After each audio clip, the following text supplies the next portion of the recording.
Preview.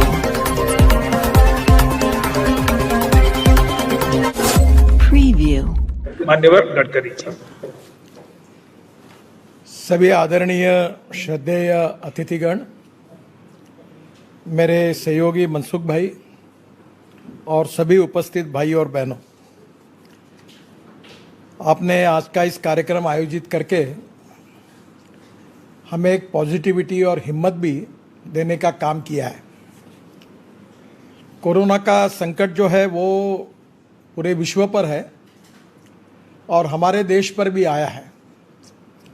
संकट कोई भी होता है तो संकट का एक बात यही है कि संकट का सामना करना पड़ता है और संकट पर जीत हासिल करनी होती है। और जीत हासिल करने के लिए, विजय प्राप्त करने के लिए, अभी पूजनीय स्वामी जी बता रहे थे कि भगवत गीता, इसमें जिस प्रकार से भगवान श्री कृष्ण ने मार्गदर्शन किया है, मुझे इसका अनुभव इस समय मिला। मेरे जीवन में कोविड के कारण 2-3 चेंजेस हो गए, जिसका मैं स्वामी जी को बहुत बहुत धन्यवाद दूंगा कि मैं रोज़ सुबह 25 मिनट पैदल चलता हूं और शाम को 25 मिनट पैदल चलता हूं। और संगीत और गायन सुनने के कारण मैं साथ में मोबाइल फ़ोन पर यूट्यूब पर कर अनेक अनेक बातें सुनता हूं और ऐसे ही करते करते मैं भगवत गीता भी सुनने लगा। तो पहली बार मुझे 10वीं अध्याय और उसका पूरा विवेचन शांति से सुनने का मौका इस समय मिला। तो एक मेरे लिए एक बहुत बड़ी उपलब्धि थी। दूसरी बात ये हुई कि मैं मीडिया के बारे में सेवी नहीं था, तो मैं ज़्यादातर ये सोशल मीडिया पर एक्टिव नहीं था, जबकि प्रधानमंत्री जी हमें बहुत आग्रह करते थे, इसका महत्व बताते थे, पर हमें वो जम नहीं रहा था। इस समय मैंने ये वीडियो कॉन्फ्रेंस के द्वारा करीब 950 वीडियो कॉन्फ्रेंसेस की और करीब 1,20,00,000 ट्विटर पर मेरे सहयोगी बने। और आज यूट्यूब से मैं जो भाषण दिए मैंने, उसका मुझे इनकम शुरू हो गया, जो मैंने कोविड के कार्य के लिए दे दिया। करीब 4 लाख रुपए महीना मुझे मिलना शुरू हो गया। तो ये एक बात ध्यान में आई। और इसके ऊपर एक किताब जो लिखी, वो प्रकाशित होने के पहले ही 10,000 किताबें उसकी अंग्रेजी में है, वो पूरी ख़त्म हो गई। तो एक नया अनुभव आया। तो सबसे पहली बात तो ये है कि इस संकट का हमको मुकाबला करना है। एक छोटी सी बात है जो मेरे जीवन में मुझे याद है। मैं विद्यार्थी था, विद्यार्थी परिषद से भाजपा में आया था। 1980 का टाइम था। अटल जी भी चुनाव हार गए। पूरी परिस्थिति हमारी पार्टी की बहुत ख़राब थी। तब सभी लोग निराश थे और जनता पार्टी के बाद इतना बड़ा पराभव हो गया था। तो अब सब लोग कहते थे कि इस पार्टी को ना कोई फ्यूचर है, ना अटल जी अडवाणी को कोई फ्यूचर है, ये पार्टी ख़त्म हो गई, इसका कोई रिलीवेंस नहीं है। ऐसा पत्रकारों ने लिखना भी शुरू कर दिया था। तो उस समय मैं भी थोड़ा सा निराशा तो मन में आती थी कि तो लोग कहते थे तुम अच्छे हो पर ये पार्टी अच्छी नहीं है, इसमें तुम्हारा भविष्य अच्छा नहीं। तो मैंने कहा जो भी है, पार्टी हमारी है, विचार हमारे हैं, हम इसी के साथ जाएंगे। तो उस समय मेरे एक मित्र ने, जो IIT इंजीनियर है, अभी काफ़ी बड़े अमेरिका में है, उसने मुझे एक किताब दी थी। और वो किताब रिचर्ड निक्सन, जो हमारे अमेरिका के प्रेसिडेंट हैं, उनकी जीवनी पर थी। और उस जीवनी को उस समय वाटरगेट के कारण वो बहुत लोगों के नफरत का एक प्रतीक बने थे और उनको वॉशिंगटन में एक एरिया में जगह देने के लिए भी लोगों ने इनकार कर दिया था। इस प्रकार की उनकी प्रतिमा बनी थी और उस परिस्थिति में उन्होंने वो किताब लिखी थी। उसमें एक सुंदर वाक्य था।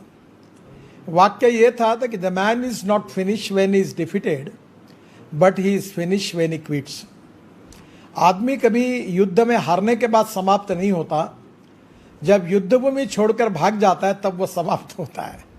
और उस वाक्य ने जीवन में बहुत प्रेरणा दी। भगवान श्री कृष्ण ने अर्जुन को भी यही प्रेरणा दी कि न्याय की लड़ाई है, धर्म की लड़ाई है और ये लड़ाई कर्तव्य की भावना से आपको करना है। ये समाज हित में है, देश हित में है और भविष्य के इतिहास के हित में है। तो आखिर जो संदेश भगवान श्री कृष्ण जी ने दिया था भगवत गीता के रूप में, सबसे पहले हम सब लोगों को मिलकर पॉजिटिविटी एंड सेल्फ कॉन्फिडेंस, आत्मविश्वास, इसका समाज में निर्माण करने की भरकस कोशिश करनी पड़ेगी। निगेटिविटी, निराशा, फ्रस्ट्रेशन, हताशता, इसके कारण बहुत बड़ा नुकसान हुआ है। चाहे हम हॉस्पिटल में जाएंगे, समस्या है, तो मुझे पहले दो बातें कि आप हमारे सब जगह पर हमको पॉजिटिविटी और सेल्फ कॉन्फिडेंस, आत्मविश्वास समाज में सभी तबकों में निर्माण करने में हम जैसे आप जैसे प्रमुख लोगों के मार्गदर्शन से निश्चित रूप से ये हासिल होगा। दो तीन बातें जो मेरे ध्यान में आई, जो इसमें से हम आत्मनिर्भर भारत बनते समय आरोग्य सुविधाओं के बारे में भी बनने की कोशिश कर रहे हैं, पर इसमें दो बातें ध्यान में आई कि हमारी हेल्थ सर्विसेज को जब संकट गहरा आया है तो वो पर्याप्त नहीं है, इसमें और कुछ काम करने की आवश्यकता है और सरकार लगातार ये प्रयास कर रही है। पहला जो था, हमारे जो हॉस्पिटल्स थे ये जो ऑक्सीजन सिलेंडर पर डिपेंड है, तो आप सब लोगों को ये प्रयास करना है कि 50 बेड के ऊपर जो हॉस्पिटल है वो क्रायोजेनिक टेक्नोलॉजी के साथ हवा से ऑक्सीजन अपने हॉस्पिटल में तैयार करें और उसी के ऊपर वो चले, ताकि ये ऑक्सीजन के कारण कभी दिक्कत ना आए। हमारे यहाँ ये दिक्कत आई थी जिसके कारण काफ़ी बड़ी समस्या आई थी, तो मुझे लगता है कि ये काम हम बड़े प्रमाण पर करें और इसके लिए बहुत अच्छा काम समाज में सभी सेवाभावी लोगों ने किया है। तो ये अगर हॉस्पिटल अगर सेल्फ सफिशिएंट हो जाएंगे तो भविष्य में तीसरी बार कोविड की लड़ाई आएगी ऐसा कहते हैं, चौथी आएगी, अब मुझे पता नहीं, पर think for the best and prepare for the worst. इसके अनुसार आज हमको ये ऑक्सीजन के लिए करना पड़ेगा। हमने हमारे यहाँ करीब 30-35 करोड़ के CSR में से लोगों से मांगकर हॉस्पिटल को प्लांट दिलाए और काफ़ी प्लांट खड़े हो गए। कल ही मैंने यहाँ वर्धा जिले में देवड़ी में एक स्टील वालों ने बड़ा प्लांट डाला, उसका इनॉग्रेशन किया।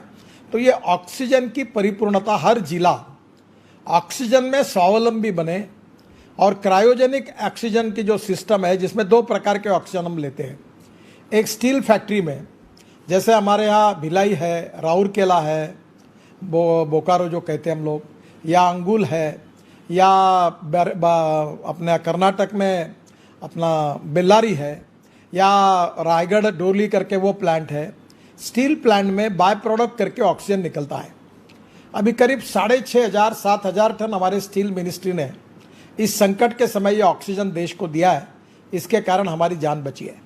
तो ये ऑक्सीजन तो हमारा स्पेयर में है ही, और उसके ट्रांसपोर्ट की व्यवस्था पर्याप्त नहीं थी, और इसलिए उसके ट्रांसपोर्ट के बारे में मैं ट्रांसपोर्ट मंत्री होने के नाते अभी हमने चिंता की है कि ऑक्सीजन को, लिक्विड ऑक्सीजन को ट्रांसपोर्ट करने वाले ट्रक्स कैसे मिलेंगे, क्योंकि जब हमको पानी चाहिए तब कुआं खोदने में मज़ा नहीं होती।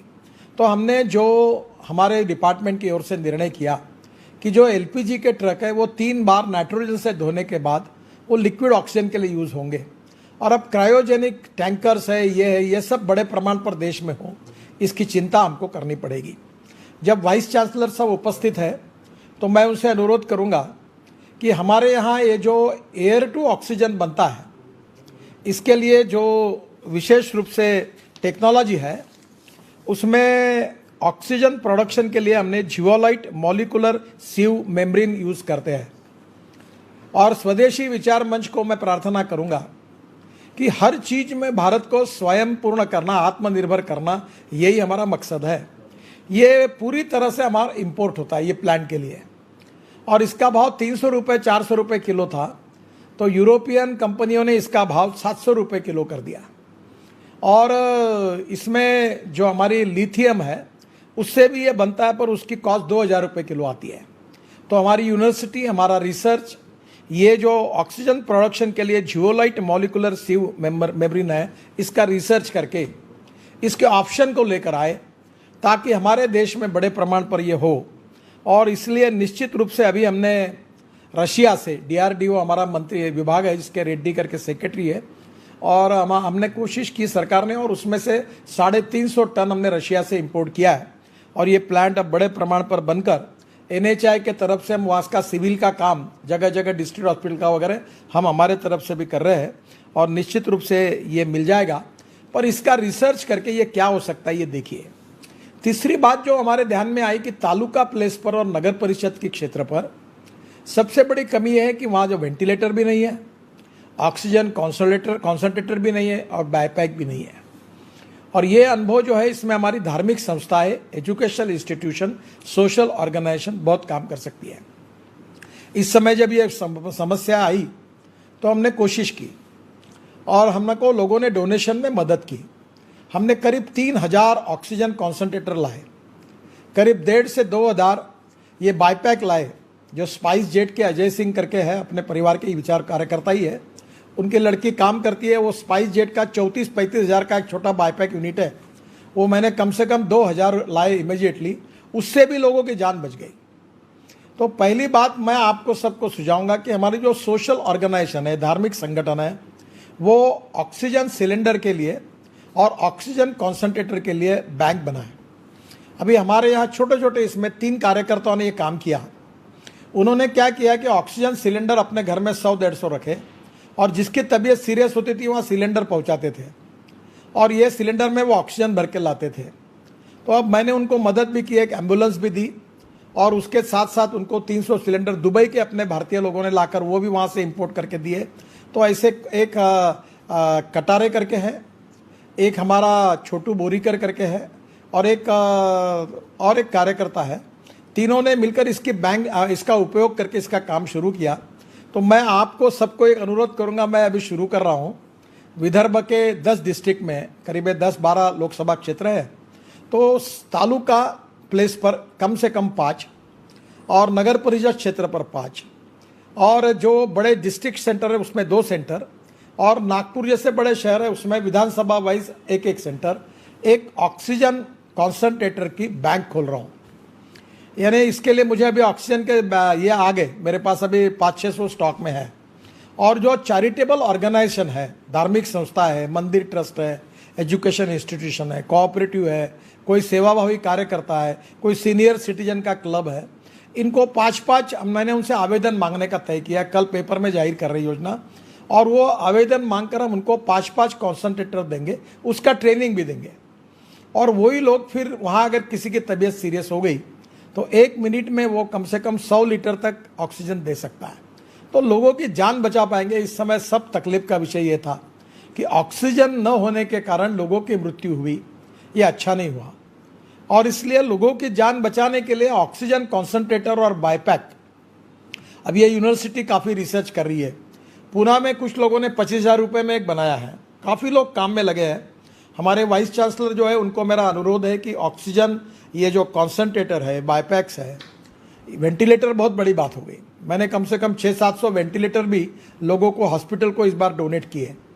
हमारे यहाँ मेड़घाट करके तालुका है जहाँ कुपोषण से 2000 आदिवासी बच्चे मरे थे, तो वहाँ हमने ये किया तो उसका फ़ायदा मिला, काफ़ी लोगों की जान बची। दूसरा एक बहुत बड़ा काम हमारे यहाँ मनसुख भाई जी ने हमारे लिए किया। देखिए, ये बात जब किसी दवाई की कमी है, शॉर्टेज है, तो स्वाभाविक रूप से, अब दुर्भाग्य देखो कैसा, अब ये बताते समय भी मुझे संकोच हो रहा है कि रॉ मटेरियल बाहर से आता है, पेटेंट बाहर का है और दवाइयाँ देश को चाहिए और दवाइयाँ हमारे पास नहीं है। ये जो बात है, इसमें मनसुख भाई ने हमें बहुत मेहनत करके, हम उनके पीछे भी पड़े, उन्होंने बहुत मेहनत की और हमें परमिशन दी। और रेमडेसिविर करके जो इंजेक्शन है, मैंने उसके लिए एक कंपनी को तैयार करके वर्धा में यहाँ इसका प्रोडक्शन शुरू किया। और आपको बताते हुए मुझे खुशी हो रही है कि आज के इसमें वो 30,000 पर डे इंजेक्शन बना रहा है। पूरे महाराष्ट्र के सब जिलों में हमने इतना सरप्लस कर दिया मनसुख भाई, लोग आपको दुआएं दे रही है कि आज कोई हमारे यहाँ इंजेक्शन मांगता नहीं, हम सरप्लस है। अब आप लोगों को कहीं हरियाणा में, पंजाब में, कश्मीर में, उत्तर प्रदेश में और कहीं ज़रूरत होगी तो मुझे फ़ोन करो, मैं यहाँ के डिस्ट्रिक्ट कलेक्टर की अनुमति से आपको वहाँ इंजेक्शन देने की व्यवस्था करूँगा। तो ये हो नहीं सकता, ऐसा नहीं है। हमने वो लाया, रॉ मटेरियल लाया, सब कुछ किया, बहुत तकलीफ है, इस पर किताब लिखने लायक अड़चने आई थी, पर हमारे पॉजिटिविटी के कारण और मनसुख भाई के सहयोग के कारण फिर हम उसमें से निकल गए। राज्य सरकार ने भी सहयोग किया, हमारा प्रोडक्शन शुरू हो गया। अब रेमडेसिविर का हमारे यहाँ शॉर्टेज नहीं है, 30,000 इंजेक्शन पर डे बना रहे हैं हम। डिस्ट्रिक्ट कलेक्टर को हमने पूरे महाराष्ट्र में सब जिलों में ये दे दिया। अब दूसरी अड़चन आई, वो जो आई है कि विशेष रूप से ये हमारे ब्लैक फंगस, ये मनसुख भाई ये भी एक बहुत इंपॉर्टेंट बात है। ये ब्लैक फंगस का जो इंजेक्शन है, एम्ब्रोटेरिसिन कुछ तो भी है, अब इसके एक इंजेक्शन की कीमत है 7,400 और किसी को 10 लग रहे, किसी को 30 लग रहे। आप समझ लो, गरीब आदमी कोविड से बाहर निकला और उसको बार किसी के आँख गए, किसी के दांत चले गए, किसी की लंग्स इन्फेक्ट हुई है, बहुत संकट है बड़ा। लोगों को इसकी अभी पूरी कल्पना नहीं आई है। हमारे यहाँ 5,000 पेशेंट महाराष्ट्र में भी इसके है। मुझ नागपुर में 5-7 लोगों के आंखें चली गई है और इसका शॉर्टेज है, और ये इंजेक्शन हमारे यहाँ नहीं मिल रहा है। मैंने सभी डॉक्टरों को बुलाया था, और मनसुख भाई हमने इसका भी लाइसेंस मिला है मैन्युफैक्चरिंग का, और वो ड्रग कंट्रोलर से मिल गया। साहब तुरंत ही चालू करो एम्फोटेरिसिन इंजेक्शन बनाने का। सहयोग जो भी आवश्यकता हो मुझे बोलना, मैं मदद करूंगा, जरूरत है बहुत। आपका सहयोग इसलिए चाहिए कि इसका जो रॉ मटेरियल है, क्योंकि बनाने वाले 2-3 ही कंपनियां हैं, तो कल बड़ौदा के एक यूनिट से उसने हमको 1 किलो दिया सिप्ला का निकाल के, वो यहाँ आया है, और वो 8 दिन में उसका जो पीरियड है कि 14 दिन का टेस्टिंग लगता था, जैसे आपने रेमडेसिविर के लिए 7 दिन का पीरियड किया है, तो कल वो हमको मिलेगा, और 7 दिन में हमारे ये 30-40 हज़ार इंजेक्शन बन जाएंगे। तो हमारे अनेक लोगों की आंखें बचेगी और अनेक लोगों का जान बचेगी। इसमें रॉ मटेरियल जो है वो बड़ौदा की एक कंपनी से हमको मिला है, पर ये रॉ मटेरियल थोड़ा उपलब्ध कराने में अगर आपका मार्गदर्शन और सहयोग मिलेगा तो सबसे बड़ी बात ऐसी है मनसुख भाई कि हमारा यहाँ जो इंजेक्शन तैयार हो रहा है उसकी कीमत केवल 1600 है, और ये जो मार्केट में ये 7,400 का है। तो ये हम लोगों, मैंने ये किया कि CSR में इसके ऊपर 2-3 करोड़ डोनेशन लाकर ये इंजेक्शन खरीद करके कलेक्टर के पास गरीब लोगों को ये दिए। मुझे एक बहुत गंभीर घटना आपको बताना है। डॉक्टर तांबे करके अपने विचार परिवार के हैं, वो बहुत ऑपरेशंस कर रहे हैं, डॉक्टर कापरे और तांबे, बेचारे बड़े डॉक्टर है, वर्ल्ड रिनाउंड डॉक्टर है दोनों, पर एक पैसा अपेक्षा न रखते हुए लोगों की सेवा कर रहे हैं। उन्होंने कहा कि एक 24 साल की लड़की मेरे पास आई और दवाई मार्केट में अवेलेबल नहीं है, तो मैंने उसको कहा मैं तुमको एडमिट नहीं कर सकता, उसको ये फंगस अंदर घुस गया है। अब मेरे सामने मैं देख रहा हूँ कि 10-15 दिन में ये अंधी हो जाएगी और मैं उसके लिए कुछ नहीं कर सकता। ये कहते कहते वो प्रख्यात डॉक्टर बेचारे रोने लगे। तो आज हमारे पास ये जो दवाइयाँ है कौन सी लग सकती है, इसका प्रोडक्शन हर स्टेट में जॉइंट वेंचर में अनुमति देकर, जैसे महाराष्ट्र में मनसुख भाई जी ने हमको सहयोग किया है, बाकी जगह भी ये इनिशिएटिव लिया जाएगा। तो आज इसमें इमीडिएट कुछ बातें करने लायक है, कुछ मिड टर्म में, कुछ लॉन्ग टर्म है। इमीडिएट तो यही है कि आज हमको तुरंत करना है। मैंने वर्ल्ड हेल्थ ऑर्गेनाइजेशन को ये कहा है कि, और मनसुख भाई और हम मिलकर भारत सरकार में मोदी जी को भी कहेंगे कि जो लाइफ सेविंग ड्रग्स है उसको 10% रॉयल्टी करके कोई जो भी आए वो शुरू कर सके पैंडेमिक में। इस प्रकार का कोई वर्ल्ड लेवल पर कानून होना चाहिए। इसको भी इस प्रकार का धंधा होगा तो लोग मरते रहेंगे, ये कब तक होगा। तो स्वाभाविक रूप से ये भी एक महत्वपूर्ण बात है। आखिर में एक 2 महत्वपूर्ण सुझाव मेरे अपने धार्मिक संगठन और यूनिवर्सिटी और सोशल ऑर्गेनाइजेशन का है कि एक बात ध्यान में कि एम्बुलेंस की बहुत कमी थी। अभी मैंने कम से कम यहाँ इस समय हमने भी एक 100 एम्बुलेंस देने का, ये जो गढ़चिरौली वगैरह डिस्ट्रिक्ट है जो ट्राइबल के हैं वहाँ बहुत हालत ख़राब है। अभी हमने 8 एम्बुलेंस जो NHI से मिली थी वो हमने उधर दे दी। फिर हमने अभी और 10 एम्बुलेंस खरीदी की, 10 दिन में दे रहे हैं। और हमने CSR में लोगों को आह्वान किया है कि तालुका प्लेस पर और नगर परिषद क्षेत्र पर, इंटीरियर क्षेत्र में हम लोग एम्बुलेंसेस की व्यवस्था करेंगे। और ये एम्बुलेंस का प्रबंधन ये सामाजिक संगठन को, सेवाभावी संगठन को, धार्मिक संगठन को और कोऑपरेटिव बैंक को जैसे संगठन को देंगे और ये सेवा करेंगे। तो 2 बातों की जरूरी है इसमें। आदरणीय संत महात्मा सब हमारे साथ हैं, मैं उनसे अनुरोध करूंगा मेरी बातों को अन्यथा मत ले। हमारे यहाँ अंत्य संस्कार करने के समय लकड़ी खत्म हो गई, दिल्ली में भी प्रॉब्लम आया, और एक आदमी जब जलता है तो एक पेड़ जलता है।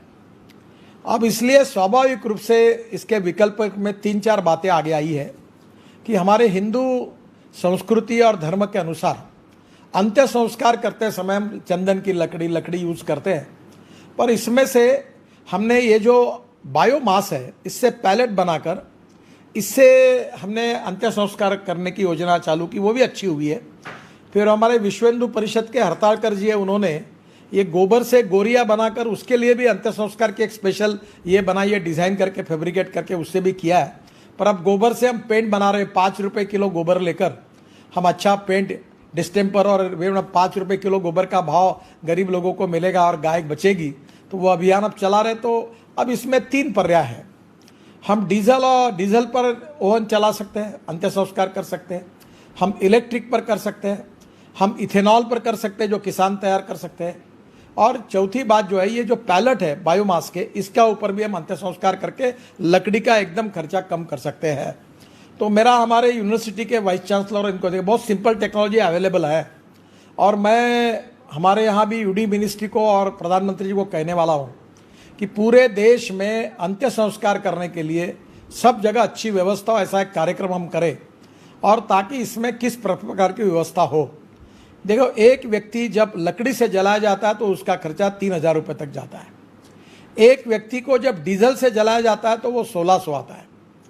एक व्यक्ति को एलपीजी से जलाया जाता है तो 1,200 आता है। एक व्यक्ति को जब हम लोग इलेक्ट्रिक से उसका ज्वलन करते हैं तो 750-800 रुपये आता है। और एक व्यक्ति को अगर हम ये बायोमास के जो पैलेट बनते हैं उससे जलाते हैं तो उसकी कॉस्ट भी करीब 1,000 रुपये तक आती है। तो इसका सब रिसर्च यूनिवर्सिटी वाले कर सकते हैं, टेक्नोलॉजी अवेलेबल है। पर हमको हर चीज़ में स्वयं पूर्ण, आत्मनिर्भर और import substitute, cost effective, pollution free और भारतीय स्वदेशी विचार के आधार पर करना चाहिए। अब ये कौन सा अंत्य संस्कार उचित करना है, इसमें काफ़ी विवाद के विषय में उसमें जाना नहीं चाहता, पर ये जो समस्या सामने आई ये भी एक महत्वपूर्ण आई है। और एक महत्वपूर्ण बात है कि हमारे यहाँ हमारा योग विज्ञान और प्राणायाम बहुत ही वर्ल्ड में हम यूनिक है। और मैं कोई दुनिया की बात नहीं करता, मैं खुद, मेरी स्वास्थ्य पिछले 2-3 साल में अच्छा नहीं था। मैं रोज़ प्राणायाम करता हूँ 1 घंटा, और ये प्राणायाम मुझे एक डॉक्टर ने सिखाया, और फिर मुझे फ़ायदा होने के बाद मेरी एनर्जी बढ़ी, पॉजिटिविटी बढ़ी, और मेरा वीडियो यूट्यूब पर है। करीब 1.25 करोड़ 1.5 करोड़ लोग दुनिया में इसको पालन कर रहे हैं। मुझे बहुत SMS आते हैं। तो प्राणायाम जो है ये इसके ऊपर बहुत अच्छा उपाय है, और मेरा पूरा इन्फेक्शन निकल गया। मेरा आपसे अनुरोध है कि योग विज्ञान और आयुर्वेद, इसमें हमारे अलग अलग प्रकार की बातें आई है, इसका उपयोग करना ये बहुत उपयोगी साबित हुआ है। आयुष मिनिस्ट्री ने भी काफ़ी इसमें गाइडलाइन निकाली है। तो पहले योग विज्ञान का और आयुर्वेद का उपयोग करें, बाकी भी पर्यायों का उपयोग करें, और आखिर नहीं कुछ तो एलोपैथी का भी उपयोग करें। हमें लोगों की जान बचानी है, और इस प्रकार का नॉलेज लोगों में देने में आप जैसे प्रमुख लोगों की भूमिका महत्वपूर्ण है।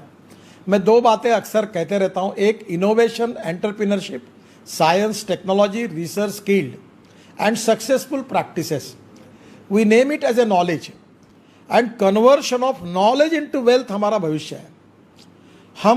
हमारी मूल्याधिष्ठित जीवन पद्धति, हमारा धर्म और कर्तव्य के साथ जुड़ा हुआ विचारधारा, ये निश्चित रूप से हमारे लिए अनुकरणीय है। और जो जीवन मूल्य हमें हमारे संस्कृति से, इतिहास से, रामायण महाभारत से लेकर विवेकानंद जी से लेकर अभी तक हमें मिले हैं, और जो भारतीय संस्कृति, इतिहास और विरासत के प्रेरणा लेकर हम काम कर रहे हैं, उसके आधार पर उसको ज्ञान, विज्ञान, तंत्र विज्ञान की जोड़ देकर हम विश्व गुरु बनने का संकल्प कर रहे हैं। तो मुझे लगता है ये दोनों बातों का समन्वय, ये कॉन्ट्रडिक्शन नहीं है, ये समन्वय है। और इसलिए दोनों के बीच में कोऑपरेशन, कोऑर्डिनेशन एंड कम्युनिकेशन प्रस्तापित करना, ये हमारे जैसे, आप जैसे प्रमुख लोगों के मार्गदर्शन में ही हो सकता है। एक conversion of knowledge into wealth, और दूसरा conversion of waste into wealth. कोई आदमी वेस्ट नहीं है, और इसलिए समाज जीवन को संस्कारित करने का कार्य आप सब लोग कर रहे हैं।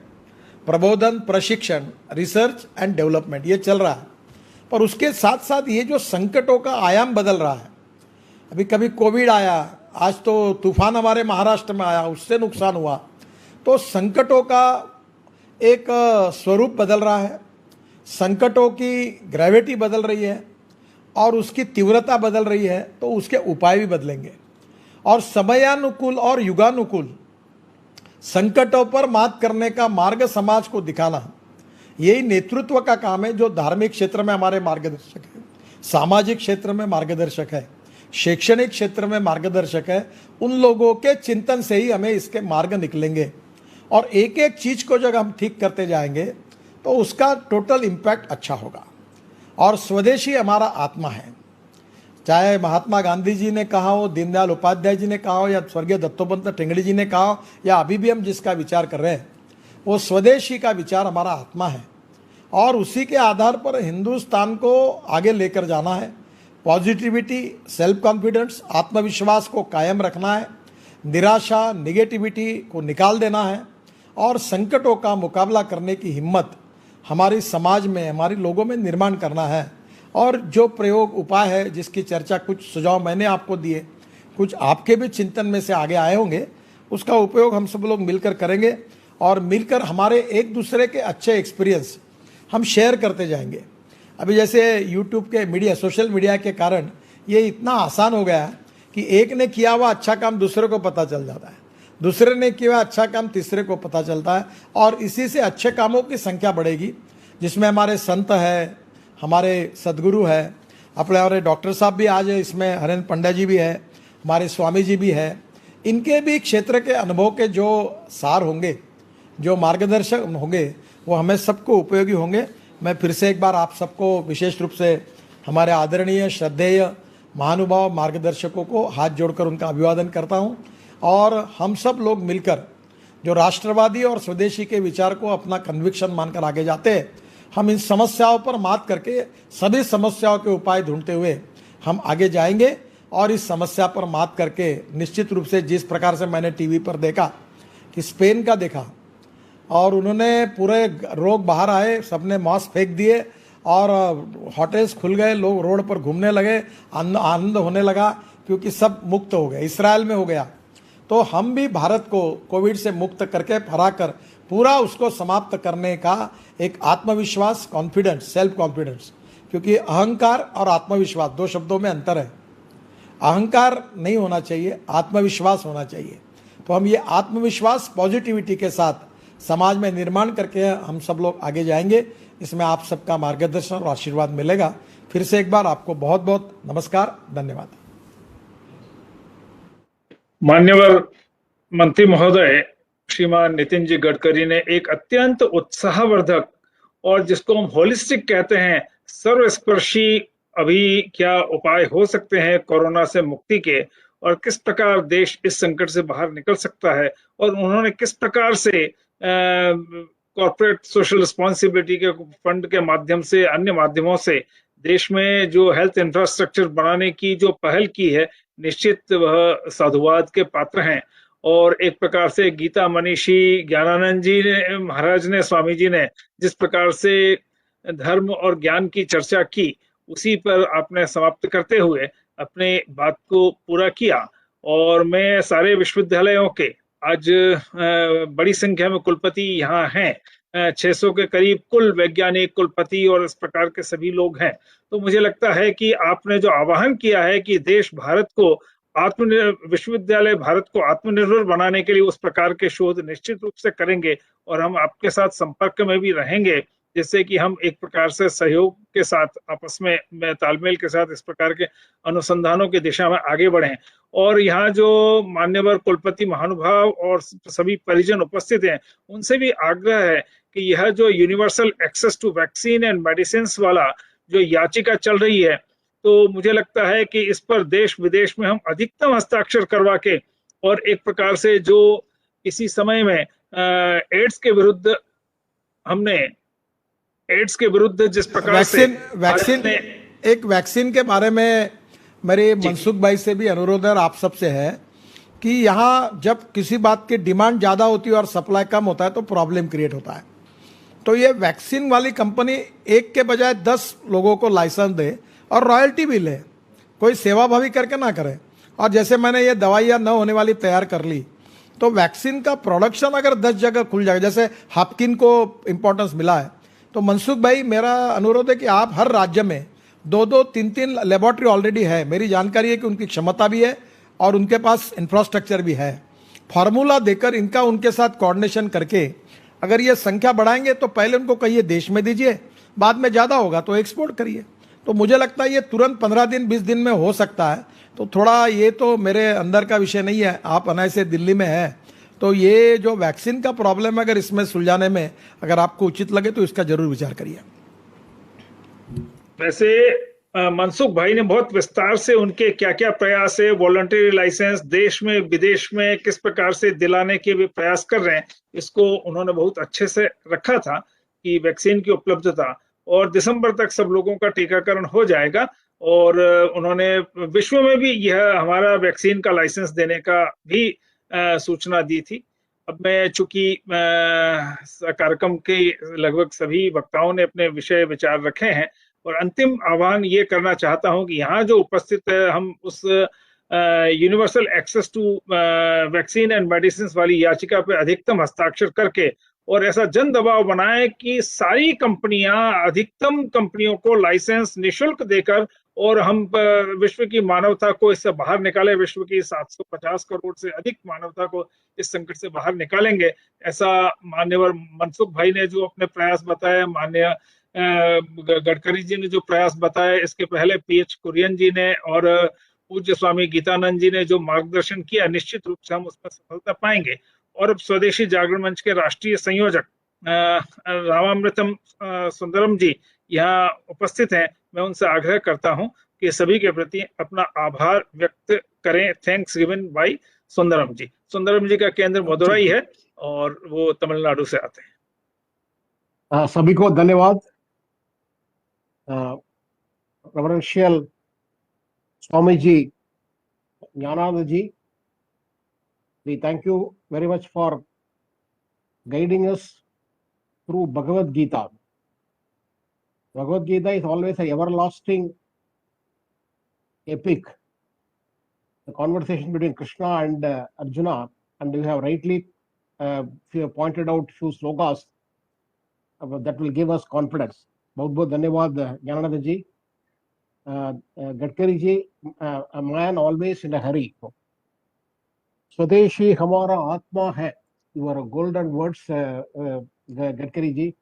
Definitely we have taken your inputs. We are conscious that India is importing a lot of things which can be made in this country. With your support, with your active cooperation, the Swadeshi Jagannath will do everything to make import